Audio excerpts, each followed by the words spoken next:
안녕하세요. 탐정방송 임병수 대표입니다. 우리 구독자님들 잘 지내고 계시죠? 미제 사건을 다루는 데 있어서 대부분의 피해자가 여성이었죠. 지금까지.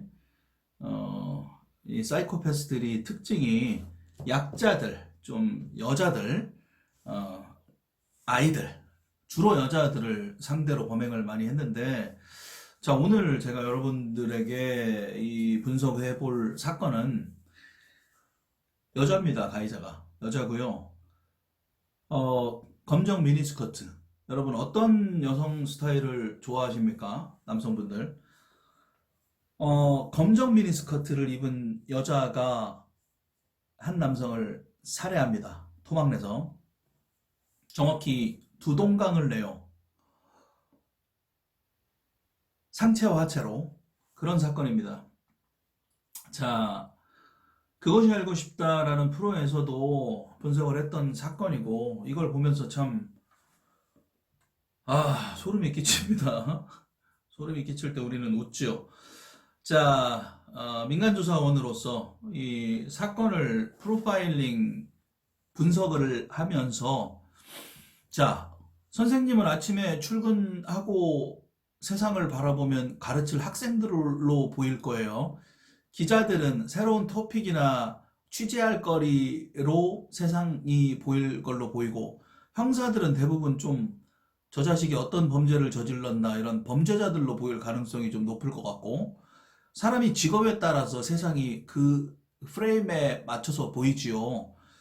이런 강력 사건을 분석을 하다 보니까 아까도 이제 지하철 탈 일이 있어서 뭐 타고 왔다 갔다 했거든요. 자꾸 생각이 나. 이런 분석을 항상 하다 보면 검은 스커트를 입은 여자가 제 옆에 서 있었어요. 아까 이걸 낮에 제가 좀 기획을 하고 지금은 좀 늦은 시간에 또 집에서 프로파일링을 하고 있는데, 자, 검정 미니스커트 여인의 비밀, 모텔에서의 살인 미스테리입니다. 인천 남동공단 인근에서 검은 가방 하나가 도로변에서 발견이 됩니다. 이 여자는 참고적으로 우리가 분석을 하면서 그렇게 애를 먹었던 증거를 인멸하고 사체를 유기하고 실종된 사체를 찾아야 되고 뭐 이런 상황이 아니고요. 사체를 그냥 길거리에 유기합니다. 이민 가방, 큰 가방. 큰 가방에 사체 상반신을 넣어서 그냥 도로변에 유기해요. 인천 남동공단 인근에 검은 가방 하나가 도로가에 있습니다. 신고를 받고 출동한 경찰이 가방을 열어보니까 50대 남성의 머리가 보이는 거예요. 그리고 상반신이 들어가 있더라. 5일 전부터 행방이 묘연해져서 가족들이 애타게 찾고 있던 사람이었어요. 50대 남성이. 면접을 본다고 하고 나갔다라고 해요. 가족들의 진술에 의하면. 자, 가족들은 그가 돌아오지 않으니까 경찰서에 실종 신고를 낸 상태였는데, 불과 하루 만에 한 대로변에서 그가 타고 다니던 승용차가 발견이 됩니다. 자, 승용차 안에 블랙박스를 경찰이 판독을 해보니까 이런 내용이 나와요. 이 남자가, 50대 남자가 혼자 음악을 들으면서 신나게 막 달리고 있었던 게 블랙박스에 찍혀 있어요. 찍혀 있는데, 자유로를 나타내는 우리 파주 쪽에 자유로 교통 표지판이 보일 즈음에 블랙박스가 딱 꺼집니다. 근데 왜 꺼졌지? 꺼진 이유를 경찰이 조사를 해보니까 인위적으로 운전자가 끈 것으로 보입니다. 뭐 사고에 의해서, 고장에 의해서 끈 게 아니고 이 사람이 신나게 음악을 듣고 뭐 어딘가를 달리고 있었다는 거야. 가족들한테는 면접을 보러 간다라고 이야기를 하고 나갔는데, 블랙박스 안에는 음악을 틀어놓고 뭔가 신나게 뭐 음악을 들으면서 달리고 있었다. 자유로 쪽으로. 그럼 뭔가 신나는 일이 있었던 거야. 이 피해자 입장에서는. 그쵸? 그리고 블랙박스를 껐어. 그 끌만한, 만약 인위적으로 껐다는 가정하에 블랙박스를 끌만한 사정이 있었던 거죠. 자, 뭔가 기분이 좋았어. 50대 남자가. 가족한테는 면접 보러 나간다고 하고, 그리고 블랙박스를 껐어. 기분이 좋아. 근데 블랙박스를 끌 상황이면 어떤 상황일까요? 봅시다, 남자가. 랜덤 채팅 아시죠? 여러분 채팅 혹시 해보셨습니까? 채팅 앱 같은 거 굉장히 많잖아요. 남자분들이 이제 보통 많이 하죠. 여성분들도 좀 있을 것 같고. 저는 20대 때 조금 했던 기억이 나는데 좀 불안하잖아요. 그죠? 여러분 이 영상을 보시고 나면 탐정방송의 이 영상을 보시고 나면 랜덤 채팅을 못 하실 것 같습니다. 개인적인 생각에. 이 남자가 랜덤 채팅으로 성매매를 하려고 여자를 만나서 살해가 당한 사건이에요. 결론부터 얘기하면. 이 사건은 어떻게 보면 굉장히 간단합니다. 단순해요. 범인을 은닉하고 미제 사건도 아니고 이 실제로 가해자는 30년형을 받고 복역 중입니다. 그래서 미제 사건을 분석하는 게 아니고 그냥 강력 사건을 분석하는 재생 목록 카테고리에 이제 넣을 것이고요. 이 사건이 단순하다라고 하는 이유는 왜 그러냐면 제가 볼 때 이 가해자의 심리 상태, 정신 상태에 비해서는 간단하다라는 말씀을 드리는 거예요. 바꿔 얘기하면 굉장히 복잡하고 뭐 물론 이제 성격장애다, 히스테리성 성격장애다라고 판단을 하는데 이 여자분의 이 가해자의 생각, 심리 상태, 조사를 받다 웃는다든지 이런 굉장히 복잡한 여자예요, 이 여자가. 그거에 비해서는 사건은 단순하다라고 제가 아이러니하게 제가 표현을 드리는 거고요. 자, 신나게 달리다가 블랙박스를 끕니다. 끄고 나서 살해를 당하는데 사건 현장에서 발견된 증거들을 먼저 한번 보면은요. 이 여자는 사체를 도로변에다가 그냥 버렸어. 백에다 넣어서 상체를. 긴 머리카락과 손톱이 나와요. 사건 현장에서 긴 머리카락. 머리가 긴 여자입니다. 가해자가. 그 다음 여자의 손톱이 좀 이렇게 뜯어져 있는 게 나온다. 자, 경찰이 추적을 하고요. 결국 사건의 용의자인 여자를 찾아냅니다. 이렇게 증거를 보란 듯이 오픈을 해놨으니까. 자, 깨진 손톱을 보고 또 범인을 확신을 하고. 그리고 이제 실제로 이 여자의 왼손을 보니까 손톱 일부가 실제로 깨져 있었다. 그녀가 범행 일체를 자백을 하는데요. 그 내용은 강간을 하려고 하니까 우발적으로 남자를 살해했다. 정당방위인가?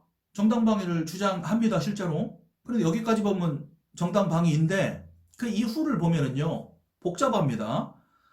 사체를 두 동강 내요. 그리고 유기합니다. 상체는 인천 남동공단 대로변에 버리고 하체는 파주까지 가서 한 농수로에다가 버려요. 그 버린 것도 그 버리고 나서 그 위에 이제 돌을 놔. 그러니까 남자의 하체, 다리. 이 여자가 이제 위치를 정확하게 자백을 또 해요. 했기 때문에 찾을 수가 있는 곳이었고 그 자백을 안 했다면 사실은 조금 복잡한 위치에 있었다. 근데 이 여자의 심리 상태가 굉장히 특이합니다. 왜 죽였어? 형사가 물어봐요. 그러니까 뭐라고 하냐면 죽였다기보다요. 제가 우발적인 거거든요. 저를 강간하려고 이렇게 자꾸 하는 식으로 자꾸 그래서요. 이렇게 얘기를 해. 다리 어디서 잘랐어? 라고 물어봐요, 형사가. 길거리요. 길거리 같은 데서요. 채팅으로 성인 사이트에서 만났어요. 그리고 조건 만남을 약속하고 만났습니다. 몇 시에 만나자. 뭐 편하게 술 사가지고 모텔 들어가자. 뭐 15만 원에 할 거야. 뭐 이런 내용들이 있어요. 자, 죽은 남성과 가해 여성 둘이 이 채팅을 한 날은 사건 전날입니다. 사건 전날 25일. 자, 부검을 해보니까요. 더 충격적입니다. 이 남자가 회칼. 41번을 찔립니다. 온몸에 41번을 찔리고 치명적인 치명상은 3번입니다. 목도 찔리고. 근데 이 회칼을 이 여자가 호신용으로 갖고 다녔다라고 해요. 그리고 이 전날 삽도 사요, 삽.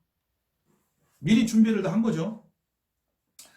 자, 조건 만남으로 얼마 줄 거야? 간단하게 술이나 안주 사가지고 텔에 들어가서 놀자, 영화 보면서 이런저런 얘기하고 9시 정도에 나올 뭐 이런 내용들을 합니다. 그 전날.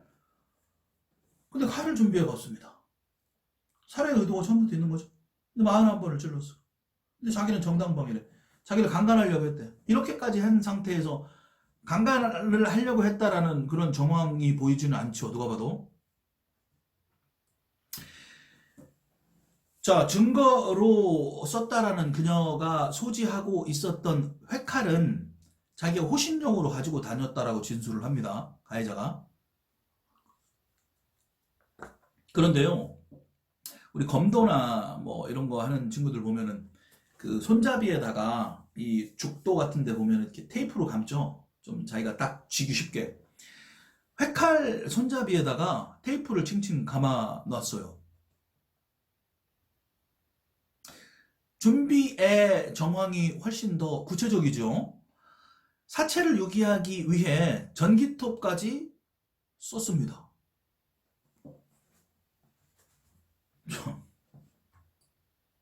제가 말씀드렸잖아요. 아까 지하철을 탔는데 검은 스커트 입은 여자가 있는 거예요. 그래서 제가 오늘 오후에 이제 이 사건을 좀 이렇게 쭉 보면서 학교 갔다 오는 날이었거든요, 오늘. 그래서 보면서 있는데 검은 스커트를 딱 보고 확 놀란 거예요. 그래서 야, 20대 때보다 30대가 되면서 여성에 대한 어떤 관심도가 떨어지고 40대가 되면서 더 떨어지고 여성 호르몬이 자꾸 나오면서 옛날에는 여성을 보면 이야 뭐 이렇게 매력에 뭐 이렇게 느끼고 했었단 말이야 젊었을 때는. 근데 40대 중반이 되니까 이 그렇지 않아도 여자가 무서워지는데 자꾸 이 가해자로 이번에 여자가 등장하니까 참 잔인합니다. 자, 많은 강력 범죄를 보호하는 형사들도 당연히 이런 사건을 보면 혀를 차지요. 이 특이한 여자를 보고. 무참히 이 남자를 살해하는 거를 보면 어떻습니까, 여러분? 이 여자의 정신 상태는 어때요? 단순하게 좀 정상이 아니다라고 판단을 하기보다는 어마어마한 적개심을 갖고 있는 것 같죠, 남자한테. 복수심을 엄청나게 갖고 있는 거예요, 지금. 그래서 이 남자 말고도 많은 범행 대상을 물색했을 거라고 생각을 합니다. 지금 보시고 영상을 보고 계시는 남자분들 채팅 못하겠죠, 이제.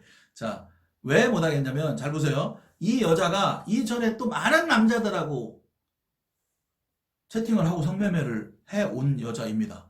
경찰이 당신 직업이 뭐야? 그러니까 저 그냥 피아노도 치고 뭐 피아노 강사이고 이렇게 얘기를 하지만 사실은 이 여자는 그냥 성매매만 전업으로 하는 여자였다라고 하고요. 이 남자를 살해하고 그 이후에도 성매매를 하고 다른 남자랑 잤다고 합니다. 여러 남자들을 물색을 했겠지요. 그런데 이제 그 남자들 중에 좀 센 남자, 내가 하루에 뭐 몇 번 할 수 있어, 뭐 내가 뭐 이렇게 막 들이대는 남자들보다 이 피해자처럼, 이 피해자는 약간 조금 소극적이면서 좀 그래 뭐 이렇게 좀 점잖았대요, 내용 자체가. 그 사람들 참 운이 좋죠.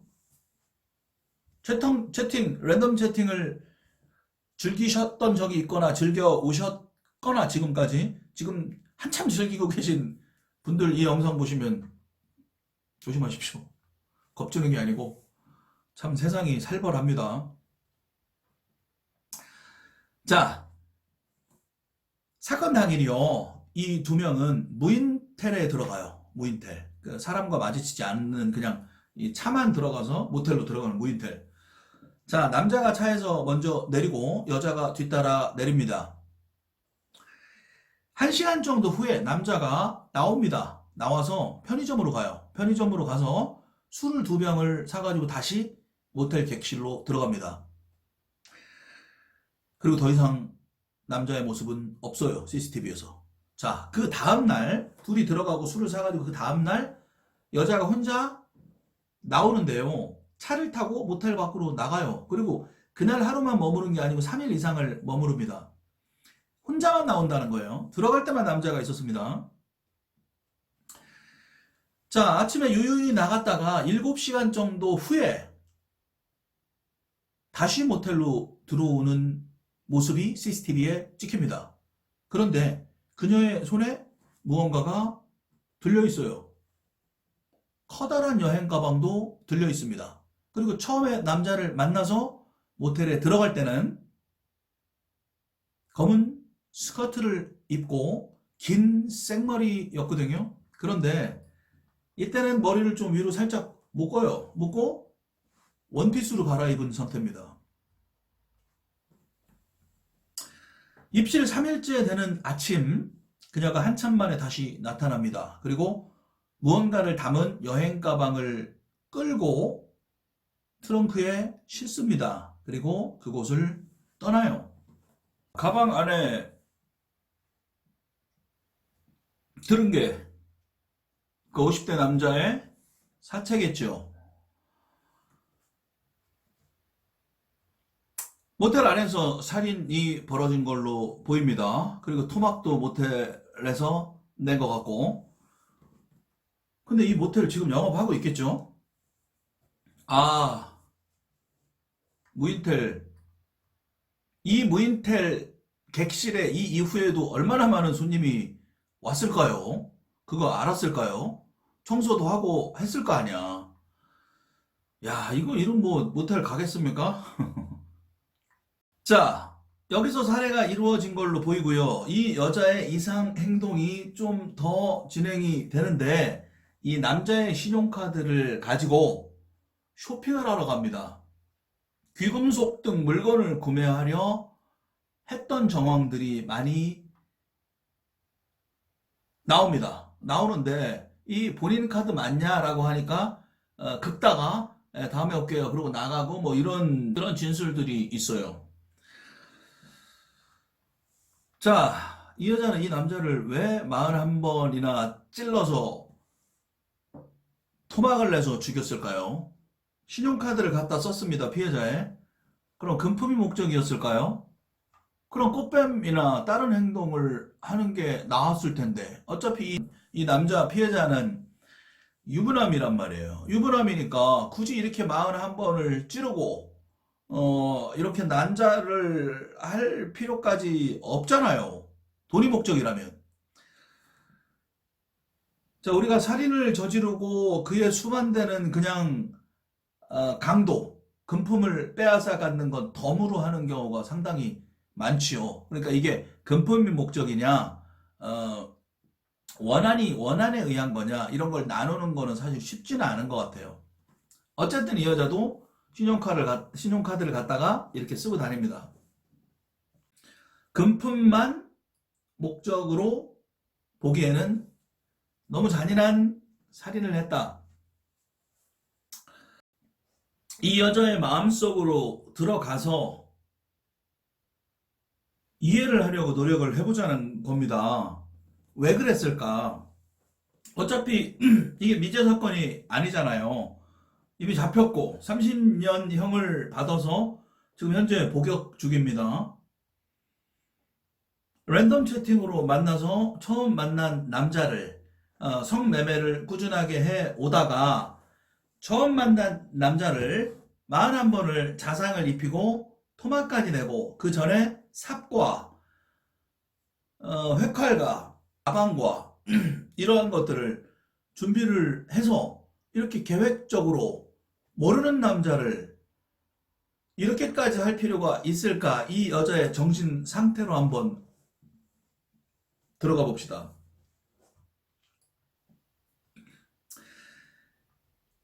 단순한 강도나 금품을 목적으로 하는 거는 동반된 목적으로 보이고요. 살인의 고의를 가지고 유인해서 죽인 상황이지요. 자, 이 여자가 경찰 신문 과정에서 질문을 받습니다. 당신 죽인 게 맞습니까? 실제 살인을 저질렀는지를 경찰이 물어봅니다. 근데 이 여자가 뭐라고 하냐면 저 안 죽였는데요. 정작 중요한 살인에 관해서 대답을 회피해요. 자꾸 이제 부인을 하니까, 살인에 대해서 부인을 하니까, PC 화면에다가 증거물을 딱 띄워서 형사가 보여줘요. 수사관이. 그러니까 여자가 어떻게 하는지 아십니까? 웃어. 이러고 웃는 거야. 죽였습니까? 안 죽였습니까? 안 죽였는데요.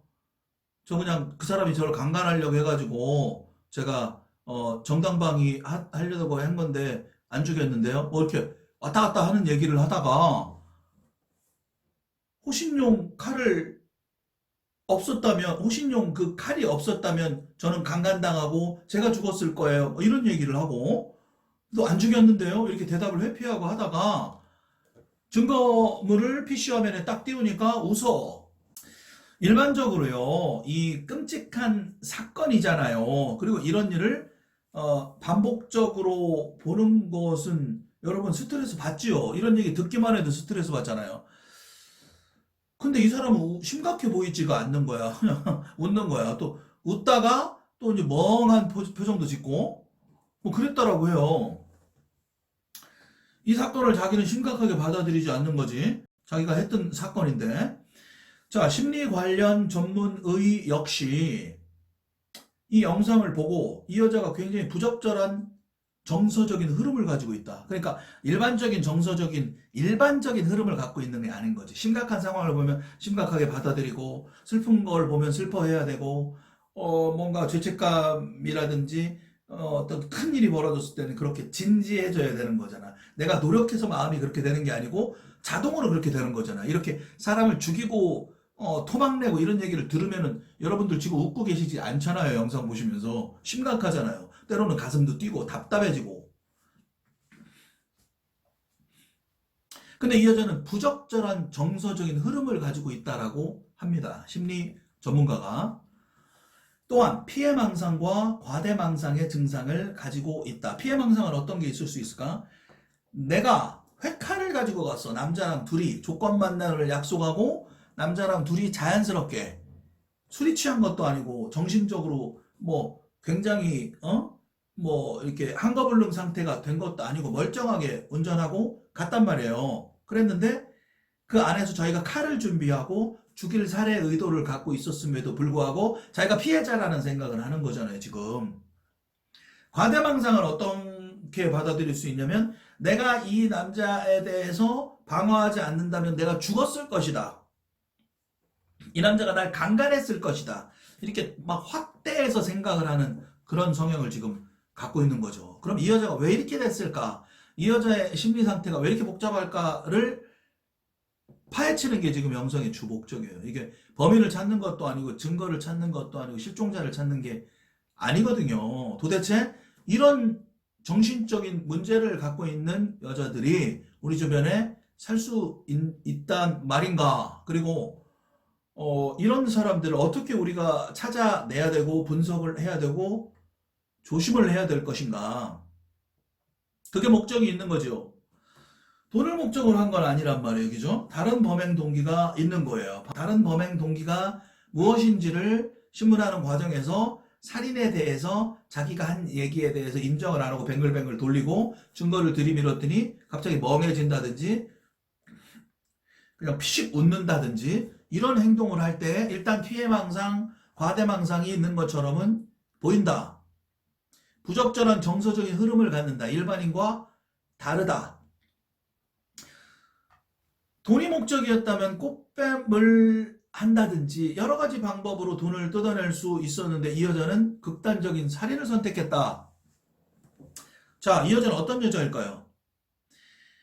남한테 과시하고 인정받고 싶어 하고 이런 외향 이렇게 좀 사치가 심하고 이런 성향을 가졌다라고 하는데 동시에 자기 집에 어떤 채무나 이런 것들이 많았다라고 해요. 이 당시에 이 여자의 경제 상황을 한번 보자고요.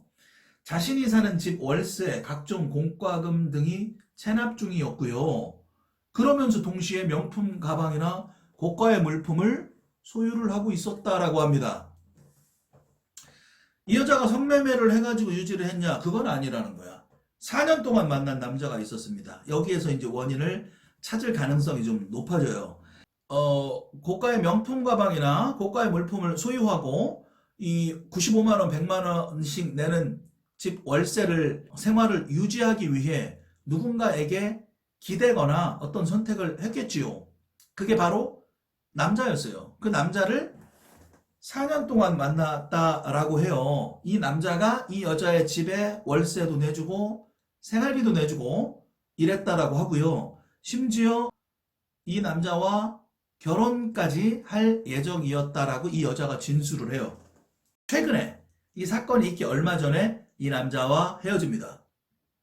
헤어지고 월세도 생활비도 모두 끊기고 이 여자는 대출 연체, 세금 미납 등 각종 빚에 허덕였다라고 해요.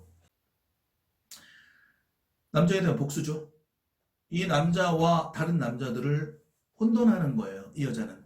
그래서 이 남자가 4년 동안 의지했던 이 남자가 자기를 버렸다라고 생각을 하고 그런 어떤 허탈감과 심리적인 박탈감이 있었겠죠. 우리가 어떤 연애를 하다가 1년이든 2년이든 3년이든 뭐 오랜 기간 동안 남녀가 연애를 하다가 이별을 하면 굉장한 힘든 시기를 맞이하지요. 뭐 경험이 있으신 분들도 많으실 것 같은데 영상을 보시는 분 중에 이 여자는 경제적으로도 어떤 능력이 있는 여자는 아니었던 거야. 그 남자에게 다 의지를 했어요. 의지를 했고 그런데 이 남자가 4년을 사귀고 결혼까지도 생각했는데 이 남자가 떠나니까 이 여자가 상처를 받았겠지. 그리고 허탈했겠지.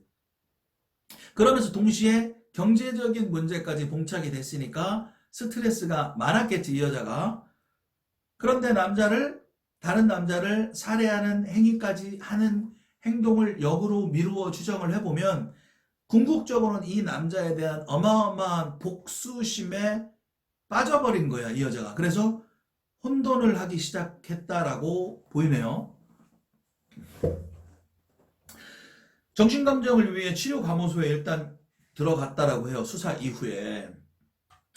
자, 바꿔 얘기하면 이 여자가 본정신이 아니었다라는 걸 쉽게 얘기하면 2차, 3차 범행이 이루어질 수 있었다. 만약에 이 여자가 이 남자를 이렇게 토막을 내고 죽이고 어떤 복수심에 이러한 범행을 저질렀는데 증거를 인멸하는 거에까지 관심을 가져서 이 사체를 찾지 못했다면, 만에 하나 이게 미제 사건이 됐다라면 더 많은 피해자가 있었겠죠. 우리 화성 연쇄 살인 사건에 많은 여성 피해자들이 온 것처럼 화성 연쇄 살인 사건과 같이 반대로 남성의 피해자들이 굉장히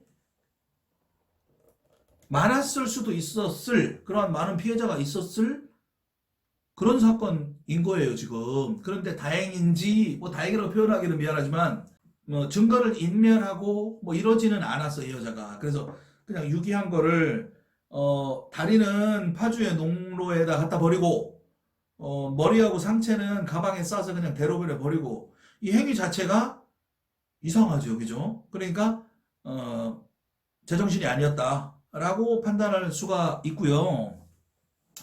전문가들에 의하면 이 히스테리성 인격장애를 갖고 있다라고 판단을 합니다. 히스테리성 인격장애가 어떤 건지 제가 그 증상을 한번 찾아봤어요. 첫 번째, 주목받지 못하면 불편하다. 자, 이런 사람들 있나요, 혹시 주변에? 주목받고 싶어해. 내가 계속 뭔가 이렇게 막 두드러지고 싶어하고 뛰고 싶어해. 그러지 않으면 불편해. 불편함까지 느낄 정도면 약간 질병이라고 볼 수가 있는 거죠. 주목받고 싶어하는 거 누구나 좋아하잖아. 끼가 있고 연예인들은 대부분 이런 걸 가지고 있을 것 같은데. 그런데 주목받지 못했을 때를 얘기하는 거야. 주목받지 못했을 때 내가 불편함을 느끼고 화가 나. 그러면 히스테리성 인격장애가 좀 있을 수 있다라는 생각이 드네요. 근데 저도 주목받고 싶어하는 그런 스타일에 좀 속하는 것 같아요. 두 번째는 성적으로 유혹적이거나 자극적이다. 막 짧은 치마를 입는다든지 화장을 너무 진하게 한다든지 너무 막 이렇게 스킨십을 막 처음 만난 사람한테 막 한다든지 애정 공세를 막 던진다든지 이런 여성분들이 혹시 주변에 계십니까?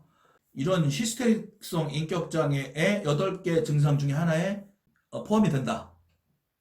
세 번째는요, 감정 표현이 피상적이다. 이거는 저는 절대 확실히 아닌 것 같아요. 감정 표현이 피상적이라는 거는 영어로 artificial이라는 표현을 쓰는데 인위적이라는 거야. 상투적이고 겉모습에 비춰지는 감정 표현을 한다라는 뜻이거든요. 이런 사람들이 많대요. 자기의 감정을 숨기고. 저는 너무 솔직한 게 단점입니다. 네 번째, 관심을 끌기 위해 외모를 이용한다. 자, 관심을 끌기 위해 외모를 이용한다. 외모가 좀 출중한 사람들이 많을 것 같아요, 이런 사람들은.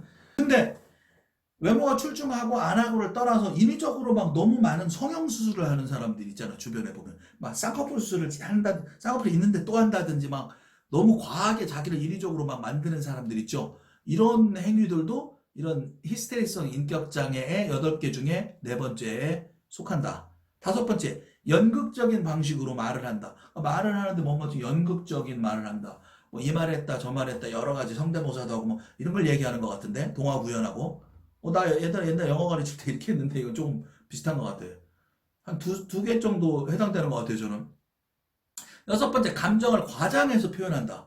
자기 감정을 그냥 그러니까 솔직한 게 제일 중요한 것 같아요. 제가 영상에도 항상 말씀드리지만 인위적으로 뭘 꾸미려고 하지 말고 그냥 솔직하게 사는 게 본인도 편하고 상대방도 편하고 사회가 편해지는 거야. 그러니까 솔직하게 정직하게 살면 되는 것 같아요. 인위적으로 생긴 대로 살아요. 제가 제 얼굴 보면은 굉장히 만족할 것 같지는 않잖아요. 얼굴 보면서 와 장동건인데 안 한단 말이에요. 근데 그냥 편하게 사는 거야. 어쩌겠어.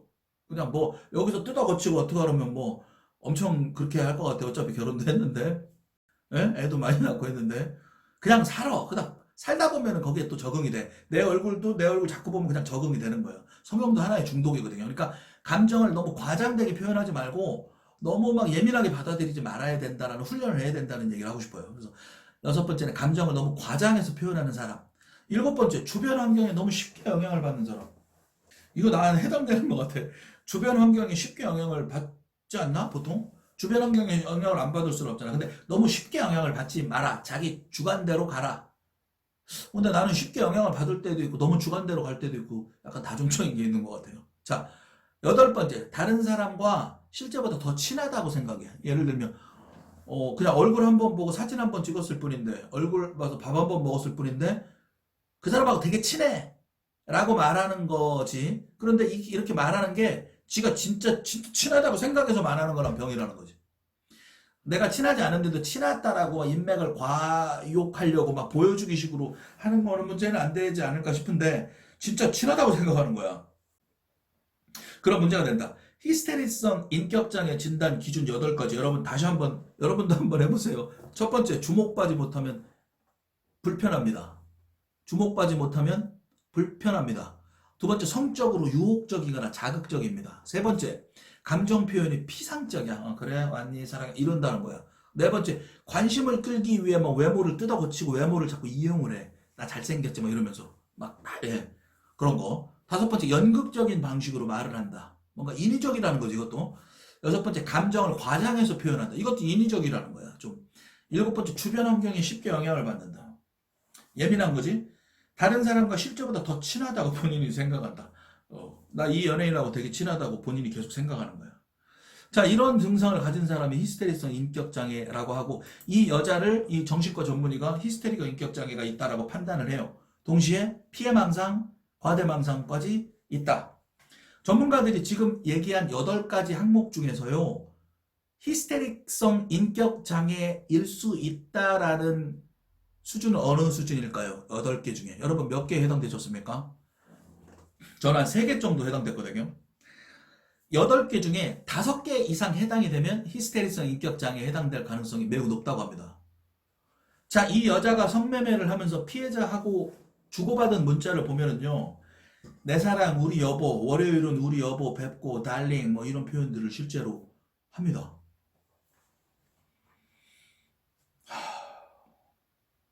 이 4년 동안 사귀었다는 남자도 어떻게 아는 남자냐면 성매매로 알게 된 남자예요.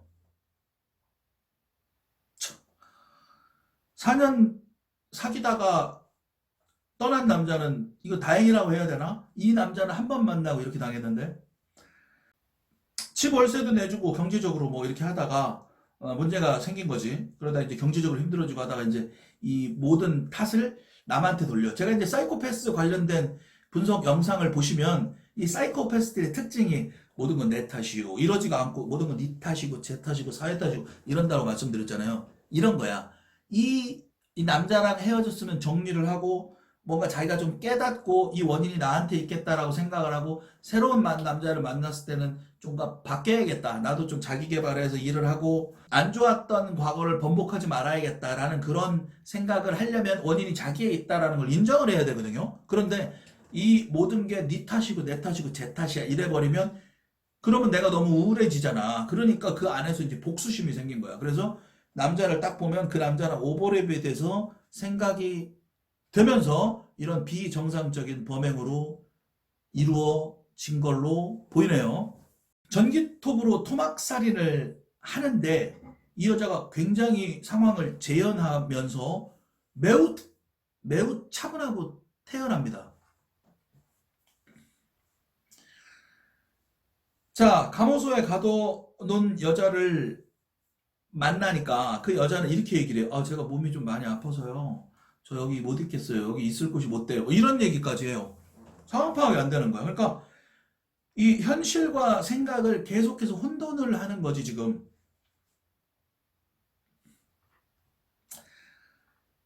이렇습니다. 여러분, 정리해봅니다.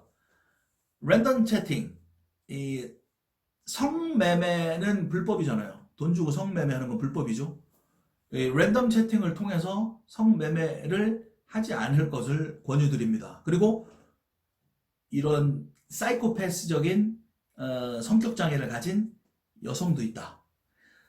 제가 이 자료를 쭉 보니까 그 귀금속을 살해된 남자의 카드를 가지고 쇼핑을 갔었다라고 하잖아요. 그 쇼핑 주인이 했던 얘기가 이 외관상 긴 머리를 하고 뭔가 조금 특이해 보였대. 그냥 약간 평범해 보이지는 않았대요. 그러면서 무슨 얘기를 하냐면 클레오파트라 얘기를 하더라고. 자료를 보니까. 지나치게 화려한 여자. 지나치게 아름답다라는 표현을 쓰면 좀 그렇고 아름답다기보다 지나치게 화려해. 지나치게 짙은 화장을 하고 지나치게 야한 옷을 입고 지나치게 유혹적인 어떤 태도를 보이는 여자. 좋죠? 남자분들은. 조심하십시오. 조심하시고 극단적인 예를 드는 거지만 이 사이코패스나 가해자가 남자만 있는 게 아니다. 피해자가 남자가 될 수도 있다. 그래서 성매매나 이런 랜덤 채팅은 지양하시고 항상 사람을 조심하십시오. 사람이 가장 무섭습니다. 외모만 보고 판단을 할 수도 있죠. 이렇게 좀 특이한 여자들은. 하지만 평범하게 생긴 외모를 가진 사람들도 사이코패스들이 적지 않습니다. 그리고 그 사람들은 우리 주변에 많아요. 적지 않습니다. 내 옆집, 내 윗집, 우리 아파트 앞동에 누가 사는지 성범죄자는 법적으로 오픈이 되지요. 하지만 성범죄자 이외의 다른 사건들의 전과자들은 우리가 알 길이 없습니다. 여러분. 그래서 항상 사람 조심하십시오. 감사합니다. 탐정방송 임병수 대표였습니다.